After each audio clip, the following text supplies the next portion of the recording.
அண்மை செய்தி. பாஜக தேசிய தலைவர் ஜே.பி. நட்டா சென்னை வருகை புரிந்திருக்கிறார். தனி விமானத்தில் சென்னை வந்த ஜே.பி. நட்டாவை தமிழக பாஜக தலைவர் அண்ணாமலை மற்றும் மத்திய இணையமைச்சர் எல். முருகன் உள்ளிட்ட நிர்வாகிகள் வரவேற்றிருக்கின்றனர். சாலை மார்க்கமாக செல்லும் ஜே.பி. நட்டா என் மண் என் மக்கள் யாத்திரையில் பங்கேற்கிறார். விவரங்களை செய்தியாளர் கசாலி வழங்கிட கேட்கலாம். கசாலி, வணக்கம். ஜே.பி. நட்டா வருகை குறித்த மேலும் விவரங்கள் என்ன? எந்த பகுதியில் தற்போது என் மண் என் மக்கள் யாத்திரை நடையில் பங்கேற்க இருக்கிறார்? எந்தெந்த தலைவர்கள் அவரை வரவேற்றனர்? விவரங்கள் என்ன?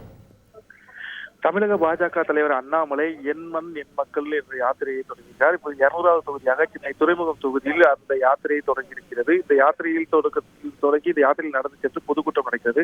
இதில் பங்கேற்பதாக பாஜக தேசிய தலைவர் ஜே.பி. நட்டா தனி விமானத்தில் சென்னை வந்தார். விமான நிலையத்தில் ஜே.பி. நட்டாவை தமிழக பாஜக தலைவர் அண்ணாமலை, மத்திய மந்திரி எல். முருகன் மற்றும் பாஜக மூத்த தலைவர் எச். ராஜா, பொன் ராதாகிருஷ்ணன் மற்றும் பாஜக எம்எல்ஏக்கள், அதேபோல் கூட்டணி கட்சிகள் ஜான் பாண்டியன், ரவி பச்சமுத்து, ஏ.சி. சண்முகம் ஆகியோர்களும் வரவேற்றார்கள்.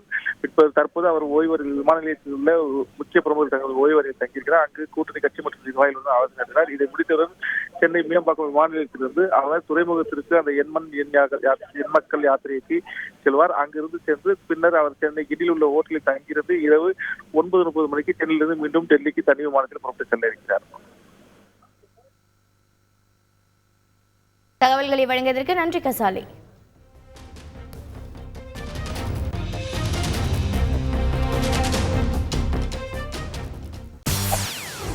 செய்திகளை உடனுக்குடன் தெரிந்து கொள்ள உடனே சப்ஸ்கிரைப் பண்ணுங்க.